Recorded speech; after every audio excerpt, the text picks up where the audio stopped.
নমস্কাৰ, মই উপস্থিত আছোঁ বৰ্তমান মহ বন্ধাৰ এৰালতলি যি আমাৰ অধিৱেশন অনুষ্ঠিত হ'ব শ্ৰীমন্ত শংকৰদেৱ সংঘৰ এই অধিৱেশনস্থলীত আমি বৰ্তমান উপস্থিত আছোঁ। আপোনালোকক আমি দেখাবলৈ চেষ্টা কৰিছোঁ যে আমাৰ যি আমি দেখি আছোঁ প্ৰৱেশদ্বাৰত এভাগী তোৰণ ইতিমধ্যে নিৰ্মীয়মান অৱস্থাত আছে। আমিও এটা কাম কৰি আছোঁ, ইয়াৰ ডেকৰেশ্যনৰ সমগ্ৰ কাম আমি কৰি আছোঁ। আখৰ কটাৰ পৰা আদি কৰি বিভিন্ন কাম আমি বৰ্তমানে কৰি আছোঁ। এই সম্পূৰ্ণ প্ৰৱেশদ্বাৰৰ মূল তোৰণভাগ আপোনালোকক দেখাবলৈ বিচাৰিছোঁ। প্ৰায় সম্পূৰ্ণ হৈ উঠিছে, নিৰ্মাণ অৱস্থাত আছে যদিও আমি আপোনালোকক দেখাইছোঁ। প্ৰৱেশদ্বাৰৰ দুয়োকাষে এনেদৰে ফুলনিবিলাক সজাই তোলা হৈছে। কিমান এটা সুন্দৰ বাতাবৰণ, সুন্দৰ পৰিৱেশ আপোনালোকে আহিলে ইয়াত অনুভৱ কৰিব পাৰিব। লোকাৰণ্য হ'ব আৰু 2-3 দিনৰ ভিতৰতেই।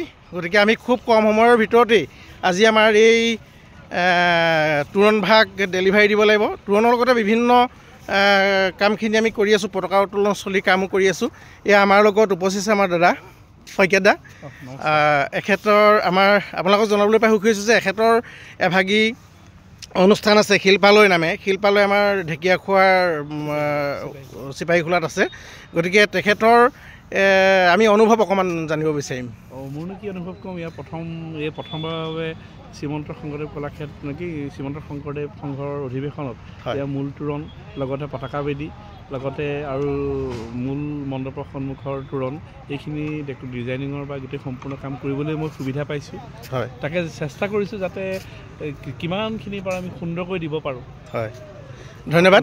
এতিয়া মানে মূল কথাটো হৈছে কি, আমাৰ এতিয়া প্ৰায় 15-20 জন কৰ্মচাৰীয়ে কাম কৰি আছে।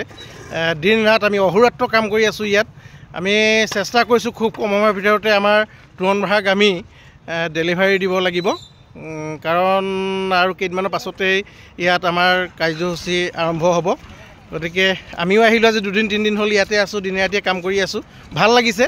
আচলতে পইচাটো আচল বস্তু নহয়, কিবা এটা পাম নিশ্চয়। কৰ্মটো যজ্ঞ বুলি ভগৱানে কৈছে যে কৰ্ম কৰিলে কিবা এটা পোৱা হ'ব।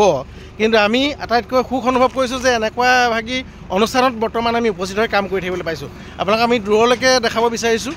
এইফালে আপোনাৰ পতাকা উত্তোলনস্থলী আছে, আমি অকণমান পাছত আপোনালোকক দেখামগৈ। ঠিক তেনেদৰে সমগ্ৰ পৰিৱেশ আপোনালোকে দেখিছে। ইতিমধ্যে আমাৰ দিনৰ ভাগৰ পৰা এতিয়ালৈকে বিভিন্নজন লোক আহিছে, বিভিন্ন অসমৰ বিভিন্ন প্ৰান্তৰ।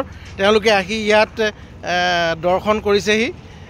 আৰু আমি দেখাইছোঁ এইফালে আপুনি যদি দেখে নামঘৰস্থলী, আমি ওচৰৰ পৰা দেখাবলৈ চেষ্টা কৰিম কিছু সময়ৰ পাছত।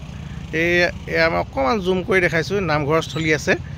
ইপিনে আপোনাৰ ঠিক তেনেকৈ আপোনাৰ ইপিনে লোক নিৰ্মাণ বিভাগৰ প্ৰতিভাগৰ অফিচো আছে, কাৰ্যালয় গেটৰ সন্মুখতে। গতিকে ইমান এটা সুন্দৰ পৰিৱেশ।